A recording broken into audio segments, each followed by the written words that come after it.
Deer everyone, welcome back to the English B. আজকের ক্লাসে আমরা বাটের কিছু অ্যাডভান্স ইউজেস শিখব। বাটের প্রথম যে ইউজটি শিখব সেটা হচ্ছে কনজাংশন হিসাবে। Okay, conjunction, adversative conjunction. Adversative conjunction কাকে বলে আমরা দেখে নিচ্ছি এক্সাম্পলটাতে। আর কনজাংশন কাকে বলে আমরা সকলেই জানি, যখন কোনো ফ্রেজ বা ওয়ার্ড বা ক্লজকে যুক্ত করে যে ওয়ার্ডগুলি, সেই ওয়ার্ডগুলিকে বলা হয় কনজাংশন। ওকে, তাহলে দেখো এখানে বাট হচ্ছে আমরা যে ব্যবহারটি শিখব, to introduce a clause or phrase of contrast. Contrast মানে হচ্ছে বিপরীত বিষয়, বিপরীত বিষয় বোঝাতে। ওকে, বিপরীত বিষয় বোঝাতে আমরা বাটকে ইউজ করব। যেমন কেমন বিপরীত বিষয়, দেখো একটি পার্টে যখন কিছু বলা হবে ঠিক তার বিপরীত বলা হবে পরের পার্টটিতে। যেমন ধরো, হি স্টাম্বেলড, সে হোঁচট খেয়েছিল, বাট ডিড নট ফল, কিন্তু সে পড়ে যায়নি। তাহলে হোঁচট খেয়ে পড়ে যাওয়ার কথা, কিন্তু সে পড়ে যায়নি। তাহলে এই যে দেখো বিপরীত বিষয় বোঝানো হয়েছে, আমরা ইউজ করেছি বাট। সেই বাটের যে ইউজ হয়েছে সেটা হিসাবে অ্যাডভার্সেটিভ কনজাংশন হিসাবে। ওকে, কনজাংশন মানে যুক্তকারী শব্দ। তাহলে হি, দেখো পরের সেন্টেন্সটি কী রয়েছে, he borrowed but did not return back. সে ধার করেছিল, রিটার্ন ব্যাক করার কথা ছিল, উচিত ছিল, কিন্তু সে রিটার্ন ব্যাক করেনি, অর্থাৎ বিপরীত। এখানে দেখো বাট ইউজ করেছি। তাহলে পরের সেন্টেন্সটিও ঠিক তাই, he is rich but not happy. Rich হলে হ্যাপি হওয়ার কথা, he is rich but not happy. এখানে হি ইজ বলতেও পারো, নাও বলতে পারো, ঠিক আছে। তাহলে এরকম বিপরীত বিষয় বোঝানোর জন্য, অর্থাৎ প্রথম পার্টে যা বলা হবে ঠিক পরের পার্টের বিপরীত বিষয় বোঝানোর জন্য বাটকে আমরা কনজাংশন হিসাবে ব্যবহার করতে পারি। চলো আরও কয়েকটি ইউজ দেখে নেওয়া যাক বাটের। দেখো রিলেটিভ প্রোনাউন হিসাবে বাটের ব্যবহার। তো রিলেটিভ প্রোনাউন কি, আমরা প্রথমে এই সেন্টেন্সটি দেখে নিব, তারপর রিলেটিভ প্রোনাউন হিসাবে বাটের ব্যবহারটা দেখব কীভাবে হয়। তো রিলেটিভ প্রোনাউন কি, সেন্টেন্সটি লক্ষ্য করো, there is no man who does not wish to be happy. কেন আমি এই জায়গাটুকুন মার্ক করেছি ভালো করে লক্ষ্য করবে। There is no man who does not wish to be happy. এখানে হু বলতে কাদেরকে বোঝানো হয়েছে, ম্যানকে বোঝানো হয়েছে, ঠিক আছে। তাহলে এই জন্য হু দিয়ে যখন এই ম্যানকে বোঝানো হবে, মানে রিলেট করছে, এই হু বলতে কাকে, ম্যানের প্রোনাউন, এই হু হচ্ছে ম্যানের প্রোনাউন। তাহলে হু এর সম্বন্ধে বলছে, এই জন্য হু হচ্ছে রিলেটিভ প্রোনাউন, একে রিলেটিভ প্রোনাউন বলা হয়। এখানে হু রয়েছে, তারপরে হুজ, হোম, এইগুলি হচ্ছে রিলেটিভ প্রোনাউন, ঠিক আছে। তাহলে এখানে দেখো হু এর পরিবর্তে আমরা কিভাবে বাট ব্যবহার করে এই সেন্টেন্সটিকে বলতে পারি, দেখে নাও। তাহলে সেন্টেন্সটি লক্ষ্য করো, there is no man but wishes to be happy. তাহলে এখানে বাট এর অর্থ কী হচ্ছে, হু ডাজ নট, এই পুরোটুকুন হু ডাজ নট। ওকে, বাটের অর্থ। তাহলে বাট এর পরিবর্তে আমরা এই সেন্টেন্সটিতে হু ডাজ নট লিখতে পারি। তাহলে তার পরিবর্তে বসেছে হচ্ছে বাট। তাহলে বাটের ইউজেস আমরা করেছি কী হিসাবে, রিলেটিভ প্রোনাউন হিসেবে। সেন্টেন্সটি কী হয়েছে দেখো, there is no man but wishes to be happy. এখানে এমন কোনো ব্যক্তি নেই, যে এমন কোনো লোক নেই যে ধনী হতে চায় না, সুখী হতে চায় না, ঠিক আছে। কিন্তু এখানে খেয়াল রাখবে একটি ব্যবহার, হু ডাজ নট, এখানে অ্যাস বা ইয়েস এর ব্যবহার করা হয়েছে, আর উইশ এখানে কিন্তু অ্যাস বা ইয়েস এর ব্যবহার করা হয়নি। যেহেতু এটি নেগেটিভ সেন্টেন্স, আমরা ডাজের এখানে ব্যবহার করেছি অ্যাস বা ইয়েস, কারণ তার সাবজেক্ট হচ্ছে হু, আসলে সাবজেক্ট হচ্ছে ম্যান, সিঙ্গুলার। ওকে, সেই জন্য আমরা এখানে অ্যাস বা ইয়েস ব্যবহার করেছি, এখানে করিনি। কিন্তু এখানে যেহেতু আমরা রিলেটিভ প্রোনাউন হুকে ব্যবহার করিনি বা এই পার্টটিকে ব্যবহার করিনি, শুধু বাট ব্যবহার করেছি, তাহলে এই যে ভার্বের যে অ্যাগ্রিমেন্ট, তার সাবজেক্ট ম্যানের সঙ্গে হবে। তাহলে অ্যাস বা ইয়েস এখানে গিয়ে বসবে, যেটা এখানে ডাজের এখানে বসেছে, এটা লক্ষ্য রাখতে হবে। তাহলে সেন্টেন্সটি কী হবে, there is no man but wishes to be happy. আমরা আরেকটি সেন্টেন্স বলতে পারি এরকম, there is no mother but loves her children. এমন কোনো মা নেই যে তার ছেলে মেয়েদেরকে ভালোবাসে না, ঠিক আছে। There is no mother but loves her children. তাহলে সেন্টেন্সটি এক্সপ্যান্ড করলে কী হবে, বড় করলে, there is no mother who does not love her children. এখানে এমন কোনো মা নেই যে তার শিশুকে ভালোবাসে না, তার পরিবর্তে আমরা বাট ব্যবহার করতে পারবো। এখন দেখো প্রেপোজিশন হিসাবে বাটের ব্যবহার শিখবো আমরা। প্রেপোজিশন হিসাবে বাটের ব্যবহার, তাহলে প্রেপোজিশন হিসাবে বাটের ব্যবহার কি হিসাবে হয়? Accept, apart from, other than. Accept মানে কি? ছাড়া। অ্যাকসেপ্ট মানে হচ্ছে ছাড়া। তাহলে আমরা যে বাটের ব্যবহার করব প্রেপোজিশন হিসাবে, তার অর্থ কী হবে? ছাড়া, অন্য কিছু, ছাড়া অন্য কিছু। দেখো একটা উদাহরণ দেখলে আমরা বুঝতে পারবো। আই হেট ফিশ, আমি মাছকে খুব ঘৃণা করি, মাছ পছন্দ করি না। I can eat anything but fish, তাহলে আমি যে কোনো কিছু খেতে পারি মাছ ছাড়া। তাহলে এখানে যে বাট ব্যবহার করেছি যার অর্থ হয়েছে ছাড়া, বাট ফিশ মানে মাছ ছাড়া, মাছ ব্যতীত। ওকে, অ্যাপার্ট ফ্রম বা আদার দেন এই শব্দগুলি আমরা ব্যবহার করতে পারি। তাহলে দেখো কি হয়েছে? I can eat anything except fish, মাছ ছাড়া।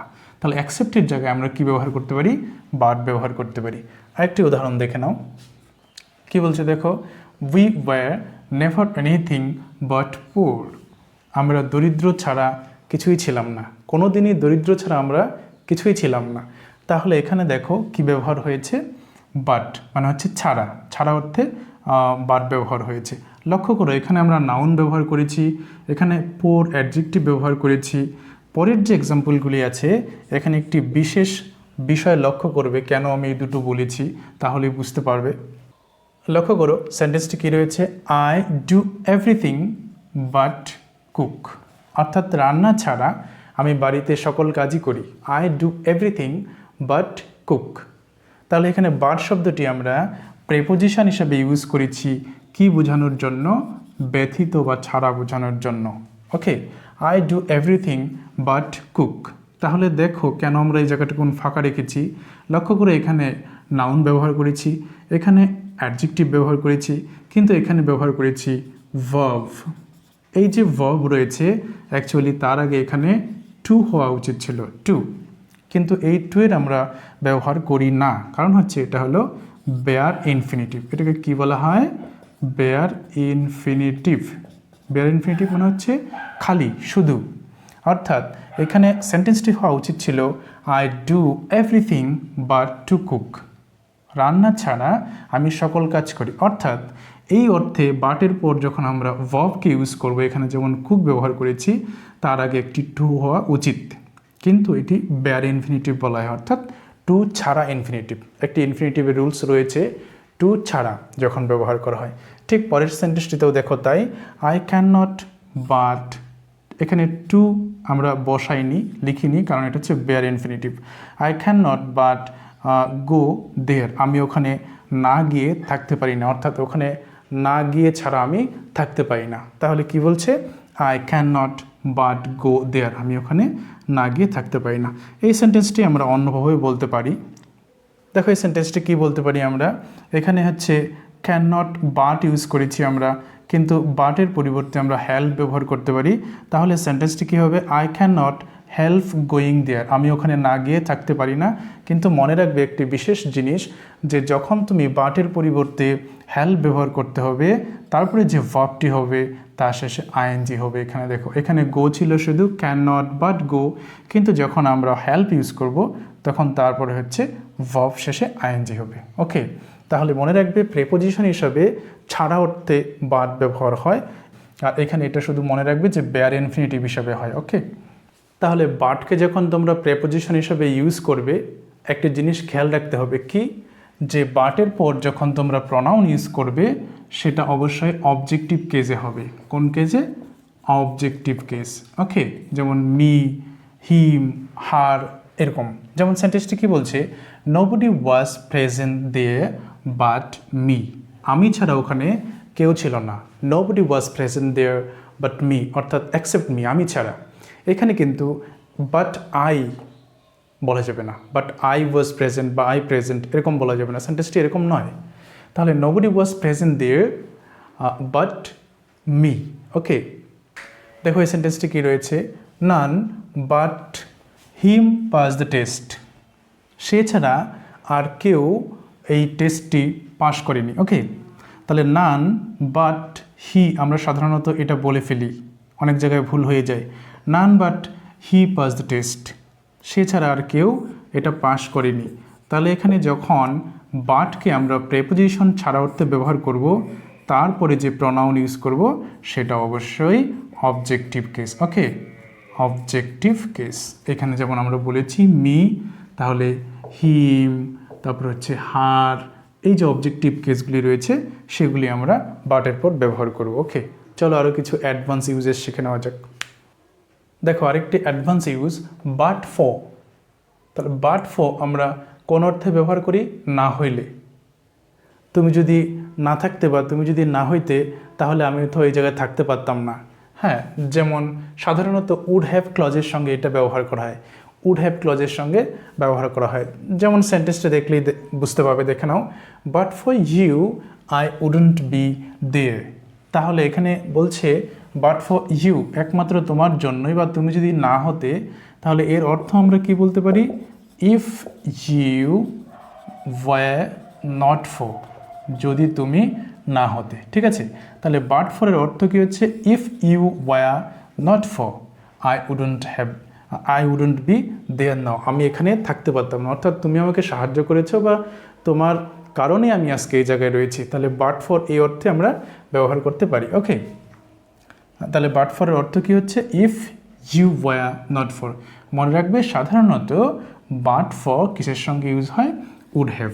আরেকটা এক্সাম্পল দেখে নাও, তাহলেই বুঝতে পারবে। কি বলছে দেখো, বাট ফর হার অ্যাডভাইস, তার উপদেশ ছাড়া, সে যদি আমাকে উপদেশ না করতো, but for her advice I wouldn't have such a wonderful childhood. আমার এরকম একটি সুন্দর ছোটোবেলার জীবন থাকতো না যদি সে আমাকে সাহায্য না করতো বা সে আমাকে অ্যাডভাইস না করতো। ওকে, তাহলে বাট ফর অ্যাডভাইস মিন্স তার অ্যাডভাইস ছাড়া। তাহলে মনে রাখবো বাট ফরটি কী হিসাবে ইউজ করব? ইফ ইউ ওয়ার নট, বা if she didn't advice me, যদি সে আমাকে অ্যাডভাইস না করতো তাহলে I wouldn't have such a wonderful childhood, তাহলে আমার একটি এত সুন্দর চাইল্ডহুড থাকতো না। ওকে, বাট ফর মনে রাখবে, না হইলে। Look at this sentences.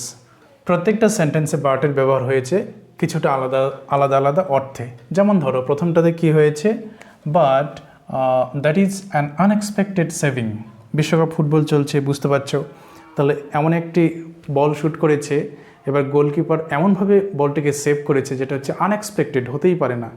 সেই অর্থে আমরা বাট ব্যবহার করতে পারি। But that is an unexpected saving, অর্থাৎ কোনো একটা feeling of surprise or anger, অবাক হয়ে যাওয়া, সারপ্রাইজ ওর অ্যাঙ্গার প্রকাশ করার জন্য আমরা বাটটিকে ব্যবহার করতে পারি এইভাবে। ওকে, দেখো সেকেন্ড সেন্টেন্সে কী রয়েছে? I am sorry but I can't pay for that. Okay, তাহলে অ্যাপোলজি, ক্ষমা চাওয়ার জন্য আমরা প্রথমে ক্ষমা চাওয়ার যে সেন্টেন্সটুকুন পার্টটুকুন রয়েছে, যেমন কি আই এম সরি, তারপরে হচ্ছে কন্ট্রাডিক্টরি যদি একটু বিষয় থাকে, বিপরীত বিষয় যদি থাকে, but I can't pay for that, আমি এটার জন্য পে করতে পারবো না। কোনো কিছু হয়তো ভেঙে গেছে কোনো দোকানে বা কিছু, আমার তেমন দোষ নেই, তখন দোকানদার হয়তো বললো যে তোমাকে এটা পে করতে হবে। না, এটা তো আমার তেমন কিছু দোষ নেই, আমি তো ভেঙেছি, I am sorry for that, but I can't pay for that, আমি এটার জন্য পে করতে পারবো না। এরকম অর্থে আমরা এই সেন্টেন্সটিকে অ্যাপোলজির পার্টের পর বাটকে ব্যবহার করতে পারি। থার্ড সেন্টেন্সে দেখো কি বলেছে? রেপিটেশন, নোবডি রেপিটেশন হয়েছে। Okay, nobody but nobody was going to stop her, কেউ যায়নি তাকে থামানোর জন্য। তাহলে এই যে রেপিটেশন অফ ওয়ার্ডস যখন হবে জোর দেওয়ার জন্য, টু গিভ এমফাসাইজ। ওকে, এই যে এই পার্ট আবার পরে রেপিটেশন হয়েছে এই পার্টে, তাহলে এই বাট আমরা এখানে ব্যবহার করেছি এই পার্টটিকে আরও জোর দেওয়ার জন্য। Nobody was going to stop her, তাকে আটকানোর জন্য কেউ না যায়নি। ওকে, তাহলে এই তিনটে সেন্টেন্সে আমরা কিছুটা আলাদা অর্থে ব্যবহার করেছি। প্রথমটা হচ্ছে feeling of surprise or anger অর্থে, তারপরে হচ্ছে অ্যাপোলজি পার্টের পরের অর্থে, অ্যান্ড পরেরটা হচ্ছে রেপিটেশন অফ ওয়ার্ডসের ক্ষেত্রে এমফাসাইজ করার জন্য, জোর দেওয়ার জন্য আমরা বাটকে ব্যবহার করতে পারি। ওকে, তাহলে দেখো অ্যাডভার্ব হিসাবে আমরা বাটকে ব্যবহার করতে পারি, যেমন তার অর্থ কী হবে? নো মোর দেন, তাছাড়া আর কিছুই নয়, অথবা অনলি, শুধুমাত্র। যেমন ধরো হি is but a shadow of his for self, অর্থাৎ সে পূর্বের যা ছিল তার একমাত্র ছায়া রয়ে গেছে এখন, শুধুমাত্র ছায়া ছাড়া আর কিছুই নয়। ওকে, তাহলে এই অর্থে আমরা বাটকে ব্যবহার করতে পারি। এই সেন্টেন্সে কি রয়েছে, he is but a child, he is only a child, সে তো একটা বাচ্চা মাত্র, সেই অর্থে আমরা বাট ব্যবহার করতে পারি। হি কেম হিয়ার বাট ইয়েস্টারডে, সে এসেছিল কিন্তু সে এসেছিল গতকাল, সে শুধুমাত্র গতকালই এসেছিল, এই অর্থে আমরা বাটকে এখানে ব্যবহার করতে পারি। ওকে, দেখো নাউন হিসাবে আমরা বাটকে ব্যবহার করতে পারি। ওকে, বাট তার প্লুরাল বাটস, কখন আমরা কোন আর্গুমেন্টস বা অবজেকশন কোনো কিছুর বিরুদ্ধে করার সময় আমরা এই বাটকে নাউন হিসাবে ব্যবহার করতে পারি। যেমন ধরো, no buts, just get out of here, কোনো কিন্তু নয়, এখান থেকে চলে যাও। No buts, just get out of here, কোনো কিন্তু নয়, এখান থেকে চলে যাও। ওকে, তাহলে বাটের কিছু অ্যাডভান্স ইউজেস বা জেনারেল ইউজেস যেগুলি রয়েছে সেগুলি আজকের ক্লাসে আমরা আলোচনা করলাম। আর যদি ভালো লেগে থাকে তাহলে অবশ্যই একটি লাইক, কমেন্ট, শেয়ার করবে। আর আজ এই পর্যন্তই, দেখা হবে নেক্সট ভিডিওতে। সবাই ভালো থাকবে, সুস্থ থাকবে, and thank you for watching the video.